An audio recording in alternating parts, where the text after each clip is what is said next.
మోర్చా అధ్యక్షులు అయినటువంటి ఒక శ్రీధర్ గారు, అదేవిధంగా గిరిజన మోర్చా అధ్యక్షుడు కళ్యాణ్ నాయక్ గారు, మరి ఇద్దరు చాలామంది ఇక్కడ ఉంటున్నారు. అందరూ కూడా పేరు పేరు నమస్కరిస్తాం.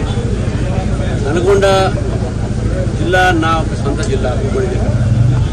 నా సొంత జిల్లాలో నేను ఇక్కడ పర్యటన చేయాలి.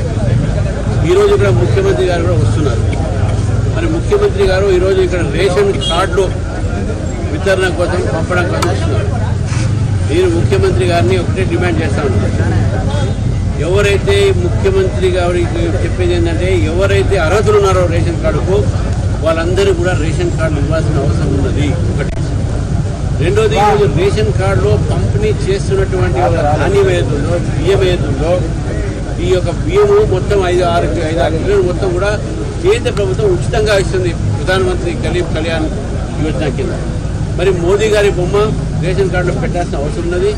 గతంలో కూడా రేషన్ షాప్లో ఇస్తున్నటువంటిగా ఏదైతే మేము బీద ప్రజలకు ఇస్తున్నామో ప్రధానమంత్రి గరీబ్ కళ్యాణ్ యోజన కింద, అవన్నీ కూడా గత ప్రభుత్వం నిర్లక్ష్యం చేసి ఏదో వాళ్ళ ప్రోగ్రామ్ అన్నా చేస్తున్నారు. ఇక్కడ కూడా వాళ్ళు చేసుకుంటున్న పరిస్థితులను చూస్తూ ఉన్నాం. ప్రతి ఒక్కరికి ఎవరికైతే అర్హతలు ఉన్నారో అందరికీ 10 సంవత్సరాలు టీఆర్ఎస్ ప్రభుత్వం ఎవరికి కూడా రేషన్ కార్డు ఇవ్వలేదు. ఇప్పుడు ఈ ప్రభుత్వం కేవలం వాళ్ళ కార్యకర్తలకే రేషన్ కార్డు ఇచ్చే ప్రయత్నం చేస్తుందని చెప్పి కూడా సమాచారం అందుతుంది. ఇప్పటికే దానికి దళాలను కూడా మొదలుపెట్టారు. వాళ్ళు ముందు వాళ్ళ కార్యక్రమాన్ని మొదలుపెట్టినట్టుగా సంఘటన కూడా మా దృష్టికి రావడం జరుగుతుంది. రెండోది అయితే నల్గొండ జిల్లా ఈరోజు రాజకీయ పరమైనటువంటి ఒక చైతన్యకరమైనటువంటి జిల్లా. ఇక్కడ జిల్లాలో ఉన్నటువంటి యువకులకు, మహిళలకు నేను ఆహ్వానిస్తున్నాను. భారతీయ జనతా పార్టీలో చేరండి. ఈ యొక్క దేశంలో కుటుంబ పరిపాలన ఉన్నది. రాహుల్ గాంధీ గారి కుటుంబం, సోనియా గాంధీ గారి కుటుంబం, మరోవైపు అయితే టీఆర్ఎస్ పార్టీ కుటుంబ పరిపాలన మనం చూసాము. ఇక్కడ నల్గొండ జిల్లాలో కూడా కుటుంబ పరిపాలన, 3 పిల్లల పరిపాలన అయితే, మరో చోట అపూర్వ సోదరుల పరిపాలన ఉంటే, మరో చోట తండ్రి కొడుకుల పరిపాలన ఉన్నది. నల్గొండ జిల్లా రాజకీయ చైతన్యాలతో ఉన్నటువంటి గడ్డ ఇది. ఈ గడ్డలో కుటుంబ పరిపాలన అంతం చేయాలంటే భారతీయ జనతా పార్టీని ముందుకు తీసుకురావాల్సిన అవసరం లేదు. అనేకమైనటువంటి పెండింగ్ ఇక్కడ మనకు ఉన్నటువంటి ఒక సమస్యలు ఉన్నాయి. అది దిండి ప్రాజెక్టు సంబంధించినటువంటి నీరు కావచ్చు, ఎస్ఎల్బీసీ సంబంధించినటువంటి పనులు కావచ్చు, ఎందుకు ఆగిపోయినాయి, ఇంతవరకు దాన్ని ఎందుకు పట్టించుకోవట్లేదు విషయాన్ని కూడా ఈ ప్రభుత్వాన్ని అడుగుతున్నాను. కేవలం ఈ ప్రభుత్వము ప్రజల్ని తప్పుదారి పెట్టడానికి ప్రభుత్వం, బీజేపీ ప్రభుత్వం మీద తప్పుడు ఒక ప్రచారం చేస్తూ ఉంది. ఈ 42% ఒక రిజర్వేషన్లో 10% ముస్లిం రిజర్వేషన్ని మతపరమైన రిజర్వేషన్ను వ్యతిరేకించారు. సుప్రీంకోర్టు కూడా దాన్ని ఒప్పుకోలేదు. ఎందుకు ఈ యొక్క మతపరమైన రిజర్వేషన్ కాంగ్రెస్ పార్టీ తీసుకొస్తుంది?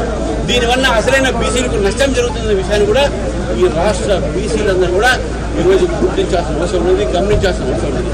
కాబట్టి మిత్రులారా, ఈ ప్రభుత్వం వ్యతిరేకంగా ఈరోజు ఉద్యమం మేము మొదలు పెడతాము. ఆ ఉద్యమం నాంది కూడా మేము నల్గొండ జిల్లా నుంచి నల్గొండ మేము దాన్ని పంపిస్తాము.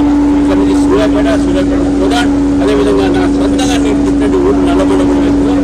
ఆ ఊళ్ళో నేను రాత్రి వదిలించి రేపు మళ్ళీ కోదాడ కార్యక్రమం మొదలుపెట్టి మళ్ళీ నేను హైదరాబాద్ కార్యక్రమం ఈరోజు జిల్లా నాయకులు ఏర్పాటు చేశారు.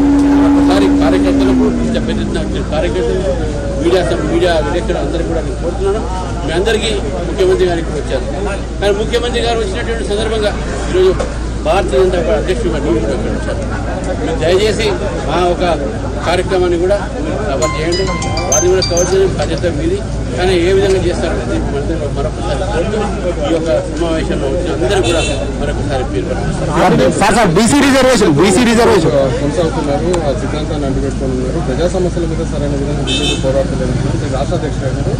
ముందు ఎట్లాంటి భవిష్యత్ కార్యక్రమం? మేము భారతీయ జనతా పార్టీ ఏ స్ఫూర్తి అయితే విద్యార్థి పరిషత్ నాకు కానీ వేలాది మంది, లక్షలాది మంది కార్యకర్తలకు ఇచ్చిందో, ఆ ఉద్యమ స్ఫూర్తి, ఏ విద్యార్థుల ఉద్యమ స్ఫూర్తి మాకుందో, ఆ స్ఫూర్తితోనే మేము ప్రజా సమస్యల మీద పోరాడతాము. ప్రజల కోసం పోరాడతాము, ప్రజలతోనే ఉంటాము. ప్రజల ఒక సైతం వారి యొక్క సమస్యల మీద మేము పోరాడి ప్రజల్ని ఈరోజు వారికి మేము భరోసా ఇస్తున్నాం. మీరు కాంగ్రెస్ని చూశారు, మీరు టీఆర్ఎస్ని చూశారు. ఒక్కసారి బీజేపీకి ఒక అవకాశం ఇవ్వండి. ఈ ఒక మార్పు చూడండి.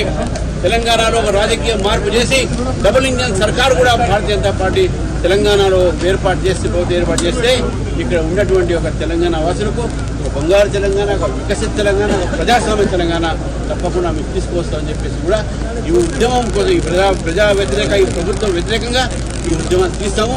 ఇప్పుడే నేను పగ్గాలు పట్టాను కాబట్టి రానున్న రోజుల్లో భారతీయ జనతా పార్టీ బాట ఉద్యమాల బాటలు